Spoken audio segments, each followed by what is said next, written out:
बिस्मिल्लाहिर्रहमानिर्रहीम, अस्सलाम वालेकुम, welcome back to my channel daily UAE lifeline vlogs में आमना फिर से एक नई वीडियो नए टॉपिक के साथ। आज का जो व्लॉग है वो हम लोग जो है अपने बेटे का आज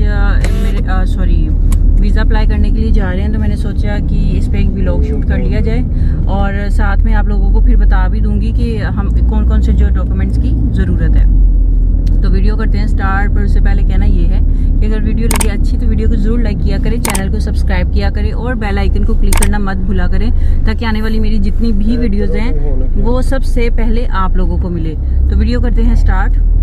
मैं ना पहले वीडियो क्योंकि स्टार्ट तो हो गई है और हम लोग जा रहे हैं, ऑन द वे हैं, तो ज़ाहिरी बात है पहले मैं आप लोगों को ये बता दूँ कि जब यहाँ पे बच्चा पैदा होता है तो कौन कौन से डॉक्यूमेंट्स की ज़रूरत पड़ती है। जब आप उसके बच्चे का बर्थ सर्टिफिकेट आ जाता है ना, तो उसके बाद सबसे पहले अगर आप पाकिस्तान इंडिया से हैं तो ज़ाहिर बात है आप लोगों ने अपनी अपनी एम्बेसी जाना होता है और एम्बेसी जाकर आपने अप्लाई करना होता है सबसे पहले आईडी कार्ड। ठीक है, इंडियंस उसको आधार कार्ड बोलते हैं और हमारी कंट्री में इसको बोलते हैं शनाख्ती कार्ड। तो जो शनाख्ती कार्ड है वो आपने जाके अप्लाई करना होता है। उसके लिए जो डॉक्यूमेंट्स की नीड होती है वो सिंपल बर्थ सर्टिफिकेट, इंग्लिश का चलेगा। वैसे तो यहाँ यूएई में जो है इंग्लिश और अरेबिक दोनों में ही बनता है, लेकिन हम वहाँ पे जब आप एम्बेसी जाते हैं तो वहाँ पे इंग्लिश वाला लिया जाता है। साथ में पेरेंट्स के पासपोर्ट लगते हैं, साथ में पेरेंट्स की आईडी लगती है, पाकिस्तानी आईडी, यानी अगर आप इंडियंस हैं तो आधार कार्ड वगैरह लगेगा, और नेपाल से हैं तो मतलब आपकी अब खुद की कंट्री की चीज़ें लगेंगी। यहाँ यूएई की आपकी एक चीज़ भी नहीं वो लोग इस्तेमाल करेंगे। ठीक है, आपसे एक चीज़ की भी कॉपी नहीं लेंगे। उसके बाद बच्चे का बर्थ सर्टिफिकेट हो गया, शनाख्ती कार्ड की कॉपी हो गई और पासपोर्ट की कॉपी हो गई। वो ये कॉपीज़ लेंगे और साथ में बच्चे की लेंगे पिक्चर न्यू बॉर्न की। ठीक है, पिक्चर लेने के बाद फिर अगर आपने एमरजेंसी बनवाना है तो 150 दिरहम्स लेंगे वो आपसे। अगर आपने नॉर्मल बनवाना है तो 70 दिरहम लेंगे। और नॉर्मल जो है वो 41 डेज़ कहते हैं, बट आई गेस 20 और 20 डेज़ के अंदर अंदर आ जाता है। और एमरजेंसी 3 से 4 दिनों में शनाख्ती कार्ड बच्चे का बन के आ जाता है। तो हमने जो है नॉर्मल अप्लाई किया था, तो नॉर्मल हम लोगों को क्योंकि 41 डेज़ का आया था, लेकिन फिर भी हम आफ्टर 30 डेज़ गए थे, पूरा 1 महीने के बाद। मतलब हमने अप्लाई किया था जून जुलाई 8 जुलाई को अप्लाई किया था और 8 अगस्त को जो है हम लोग दोबारा जाकर पाकिस्तानी एम्बेसी और हमने कलेक्ट किया था शनाख्ती कार्ड। अच्छा, जब बच्चे का शनाख्ती कार्ड मिल जाता है ना CNIC, तो आपने ऑन द स्पॉट जो है ना, आप डॉक्यूमेंट्स तो आपके पास फिर आप लेके गए होते हैं, फ़ोटोकॉपीज़ आप लेके गए होते हैं, तो फिर आपने उसी टाइम पे वो आईडी कार्ड लेना है। ठीक है, और आईडी कार्ड कलेक्ट करने के बाद आप पासपोर्ट के लिए अप्लाई कर दोगे। अब वो पासपोर्ट के लिए अप्लाई करने के लिए अब जहाँ पे आपने सारे डॉक्यूमेंट्स लगाए थे, जैसे कि पेरेंट्स के आईडी कार्ड की कॉपी, साथ में बच्चे के पेरेंट्स के पासपोर्ट की कॉपी, साथ में बच्चे के जो है वो लगेगा शनाख्ती कार्ड जो आपने उस टाइम पे कलेक्ट कर दिया, और बच्चे का बर्थ सर्टिफिकेट उसकी कॉपी फिर लगेगी। वो लेके वहीं पे एम्बेसी के अंदर ही वहाँ पे बैंक बना है, तो बैंक में आपने फ़ीस सबमिट करवानी है। और फीस जब आप सबमिट करवाएंगे तो बकाया भी आपने याद से लेने हैं। मैं थोड़ा सा सारा कुछ मैनेज करी थी, तो मैंने बकाया नहीं लिए थे, तो फिर वो उन्होंने बकाया दिए भी नहीं थे। तो इन चीज़ों को आपने जो है वो देखना है। ठीक है, रिटर्न आपने अपने पैसे लेने ही लेने हैं। तो ये फ़ीस सबमिट करवानी है। हमने एमरजेंसी बनवाया था तो 180 दिरहम लगे थे, नॉर्मल के 120 दिरहम्स है पासपोर्ट के। ठीक है, पासपोर्ट जब आपने, और हाँ अब आप कहेंगे आईडी कार्ड हमने बच्चे का लेना है तो फ़ोटोकॉपी अंदर ही बैठे होते हैं, वो 1 दिरहम आपसे लेंगे और उसी टाइम पे आपको फ़ोटोकॉपी करके तो दे देंगे। ऑन स्पॉट वहाँ पे आपका उतनी देर में टोकन आ जाता है। टोकन क्योंकि आपने वहाँ से एम्बेसी एंटर होते ही ले लिया होता है, टोकन नंबर आता है।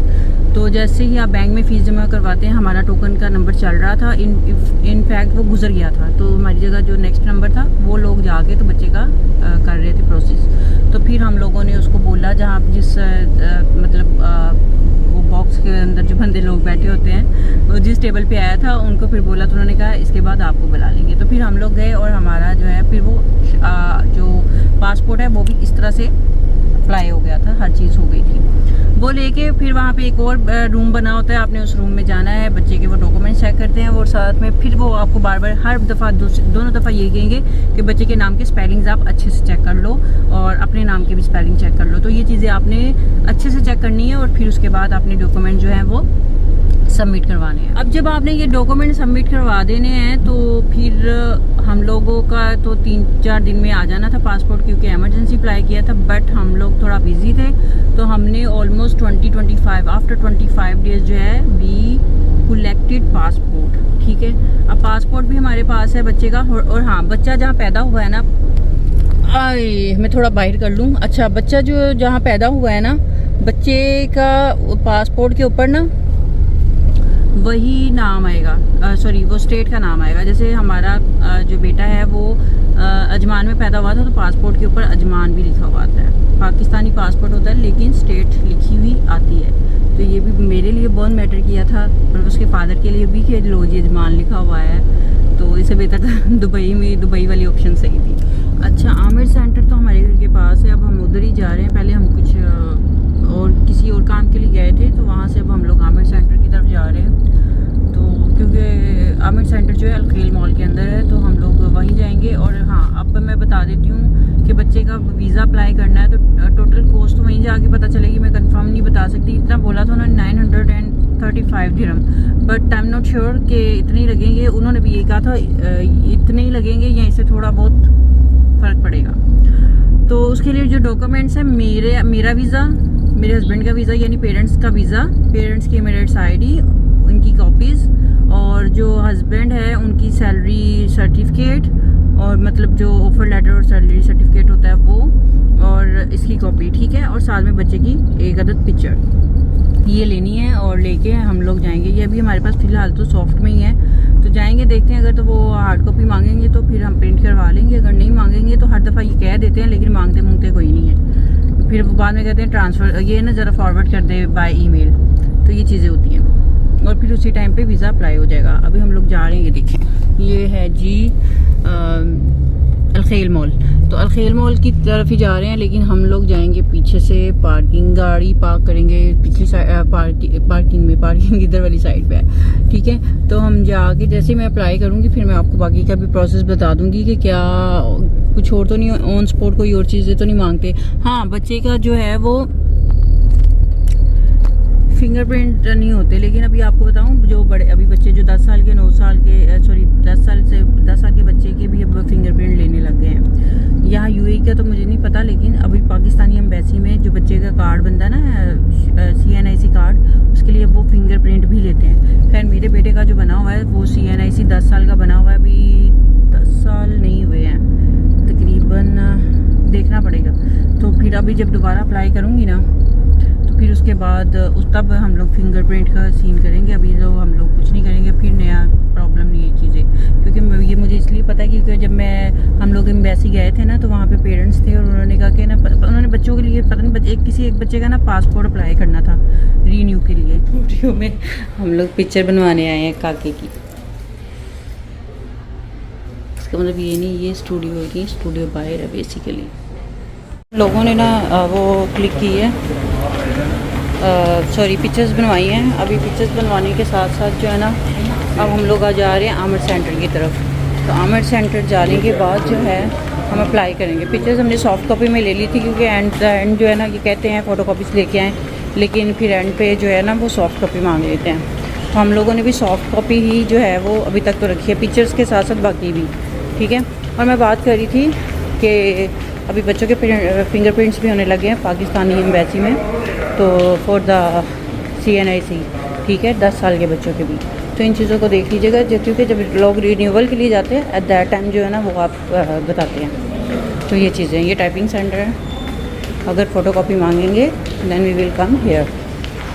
अच्छा, अभी तो ना हम लोग पहले उस दिन गए थे आमिर सेंटर, तो फिर लेट हो गए थे, नहीं लेट नहीं हुए थे, डॉक्यूमेंट्स भूल गए थे, तो फिर हम वापस आ गए। फिर हम दोबारा गए, दोबारा जाके हमने बेटे की एप्लीकेशन डाल दी उसकी वीज़ा के लिए।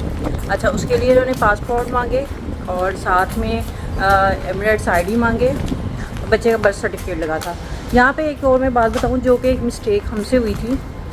जब हमने बच्चे का बर्थ सर्टिफिकेट अप्लाई किया था, तो एट दैट टाइम क्या हुआ था कि उस बर्थ सर्टिफिकेट में हमने नाम जो है ना उन्होंने उसी तरह से लिखा जैसे बड़े बेटे का नाम लिखा हुआ था।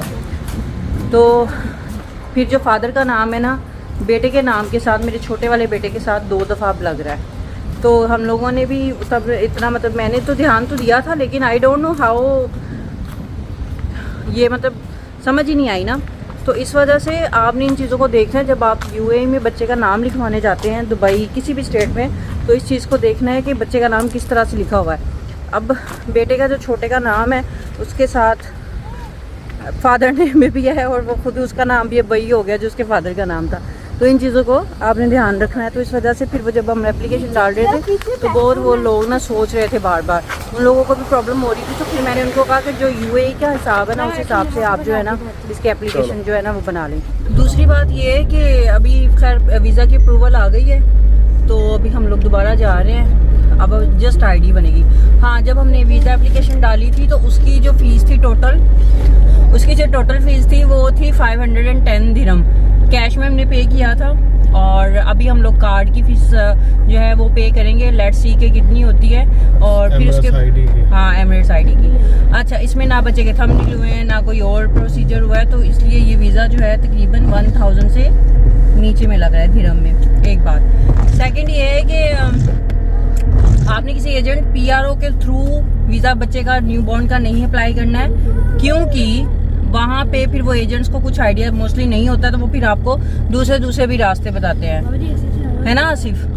और जब वो बताते हैं तो फिर वही वीज़ा जो आपको अंडर 1000 पड़ेगा न्यूबॉर्न का, वो लोग आपको 3000 तक उसकी कॉस्ट बताएंगे। ठीक है, ये बात आपने अपने माइंड में रखनी है। अभी हम लोग जो है दोबारा से आमिर सेंटर आए हैं और सिर्फ हम लोगों ने आईडी अप्लाई करनी है। और आईडी अप्लाई करने के लिए पासपोर्ट बच्चे का, पेरेंट्स का, और वो जो एप्लीकेशन है वो, और जो वीज़ा निकला है वो उनको दिखाना है और उस बेस पे उन्होंने फ़ौरन आईडी अप्लाई कर देना है और 2-3 दिन बाद आईडी आ जाएगा। ये वैद अपने भाई के साथ खेल रहा है, ये देखिए। अच्छा, सिर्फ आईडी के पे कितने हमने दिरहम पे किए हैं? 386 दिरहम हमने पे किए हैं। हाँ, मतलब तकरीबन हाँ 850 तक आया ना सारा टोटल कॉस्ट। अभी मैं अपना 850 तक हुआ है। 510 386 हाँ 900। मैं पहले अपना वेट चेक करूँगा। आ जाओ भाई, आ जाओ, वेट चेक करने लगे हैं भाई हम लोग। तो ये थी जी वीज़ा की कॉस्ट भी मैंने आपको बता दी, और जो है बच्चे का पासपोर्ट कैसे अप्लाई करना है, इमिरेट्स आईडी कैसे अप्लाई करनी है, उसकी टोटल कॉस्ट भी बता दी है, और वीज़ा भी अप्लाई हो गया है। उम्मीद है कि वीडियो अच्छी लगी होगी। वीडियो अगर लगे अच्छी तो ज़रूर लाइक कीजिएगा, चैनल को सब्सक्राइब कीजिएगा और बेल आइकन को क्लिक करना मत भूला करें, ताकि आने वाली मेरी जितनी भी वीडियोज़ हैं वो सबसे पहले आप लोगों को मिले। एंड पे व्लॉग बनाना हम भूल गए थे, तो इस वजह से फिर मैंने जो थोड़ा सा ऊपर एडिटिंग की है। अपना बहुत ज़्यादा ख्याल रखिएगा। अल्लाह हाफिज़।